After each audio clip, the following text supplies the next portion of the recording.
Hello and welcome back to my playthrough of Kerbal Space Program. As you recall from the previous video, I mentioned I was going to be exploring the Julian moon of Vall. Now, for the best way to go about this, I think, is actually to take my Grand Tour ship apart. You can see, obviously, what's left, the main part of it on the right with the engines. You can see the lander module, landers in the middle of it. And you can see in the bottom left, the part that I'll be using to bring all the science back to Kerbin with. It took me a little bit of time to sort of dismantle it all and put it together again. And what I plan to do is use the other Grand Tour ship to take all the Kerbals back home again, because obviously I left the space planes from that orbiting Laythe. Now for the actual exploration of the surface of Vall, or getting all the science from it, there's actually three parts to it. Firstly, he's getting the science from the surface itself, i.e. surface reports. Second part is getting the science from a high orbit around Vall, which for that will mean, which I'll probably do when I send my landers out to other moons. Now the landers do have enough fuel in them to be able to crisscross the Julian system, so that saves a lot of time I think if I leave it around Vall, because it can do obviously all the exploration of Vall, Bop and Pol, which of course you mentioned remember previously I mentioned they were designed for. Now, obviously, since I'm in sort of a lowish orbit around Vall, now seems as good a time as any to do the science from orbit of it. So first of all, I'll use one of the landers themselves and use the science modules that are already based on that. So first of all, I'll start with the mystery goo report, which I found should give me a little bit of useful information. Goo feels right at home here. That's reassuring. So I'll show you exactly what the mystery goo actually is really. Obviously, it mentions radiation around Vall, which is something that may actually be around Jupiter as well in real life, because all the radiation gets trapped in the radiation belt around it. For more information on that than I can possibly give, though, do have a read up on it, because I like to think of myself as more of an amateur scientist rather than professional, so don't take my word on everything really. And last obviously is to get the crew reports from the module itself, and I had a bit of trouble getting them out of it, so what I ended up doing is obviously getting one of the other Kerbals from another part of the ship. And obviously he's happy to do his report there. And the next thing obviously is to collect all of the reports together and put them in the module at the back. That's, you can just see in the background, that's going to be probably the only part that I'm going to land back on Kerbin in the end. And obviously he's quite happy to have a fly around and have a look around. So first of all, we'll get these. Start with the SC 9001 Science Junior. Now can't help but feel the 9001 has some kind of 2001 reference in there. And I do struggle a bit as well to get these science reports from the crew pod there. Had a bit of flying around and managed to get it in the end. He's no problem with doing that. Quite happy. Obviously, he does bump his head once or twice in the process, but Kerbals are pretty hardy little fellas, so he can take a bit of head bashing around. Now, of course, and do finally succeed in the end in getting these science reports out of them. It does take a little bit of time, though. And obviously, it's going to be worth it when we get it all back to Kerbin. Because even though I've got all these science tree unlocked already, it's still nice to have a look at what you've managed to accomplish in the name of Kerbal Science. Obviously the next thing is to dump him into one of these little modules on the back. Now hopefully all being well, I should be able to get all my Kerbals back home by putting them all in this and then landing one Kerbal that way. So I'll get A, the Kerbals back in one piece, and B, the science back in one piece as well. But in the meantime, next quest is to land on the surface of Vall itself. So here goes.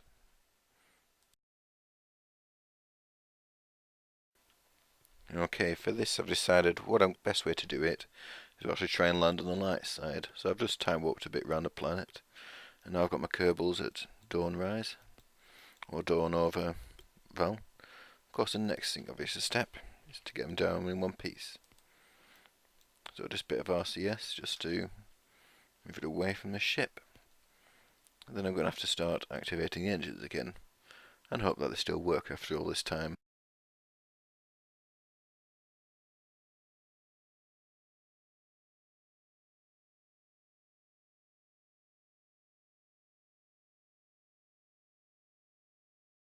So a little nudge just to bring it a little further away. And I'm going to try and attempt a manual landing of it. So, you can wish me luck if you want.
Okay, that went a bit smoother than I thought actually. Of course, the next thing I have to do, obviously, is to get my Kerbal out and get him to have a little look around, really. Just sort of wheel back on the view screen just so you can get a bit of context on where exactly we are. We're in one of the lower lying areas. Got to admit, very squarey, really. You look down that line there. Well, sorry, never mind, I'm getting off topic here. Yeah, where are we? In one of the mountain ranges on Vall. Obviously, as good a place as any to do science. So, let's do science. First thing to do, seismic data. In reality, I would have thought it'd be that active, really. Although saying that though, Europa obviously does get pulled a little bit by gravity, and Vall is the somewhat Europa analogue of the system. Cryovolcanism, yeah, it's possible. That's pressure data, obviously nothing.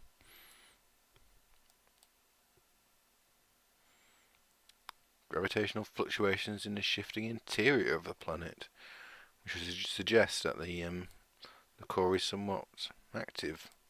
Well, there's definitely something going on underneath there. And temperature. What is it temperature now? -69.2. It's a little bit chilly, so wrap up one before we go out. The next thing to do. Just before we do that, observe the mystery goo.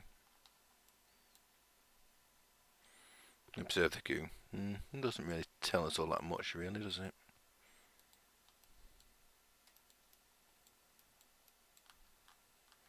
I'm sure I reset these pods before I set off. That means I might have to send another trip back down to the surface again afterwards.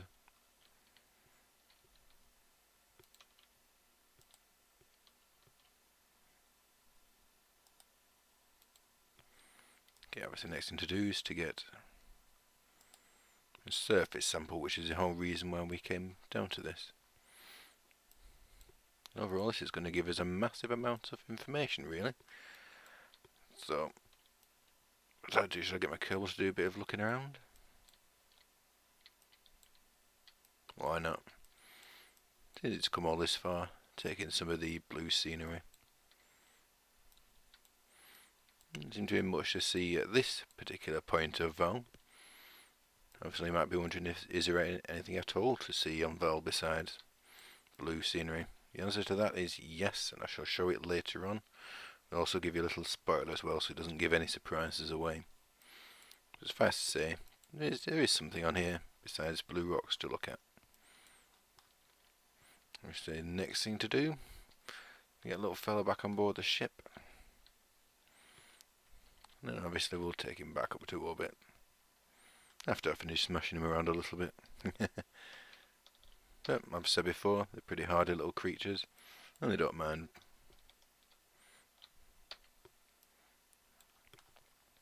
So I guess from here on, it's back up to orbit, and back to unload the science onto the science pods. Okay, now we're going to return back to orbit now.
And there we have it, back at the Vall space station, or Adventure Star as it's showing on the radar at the minute.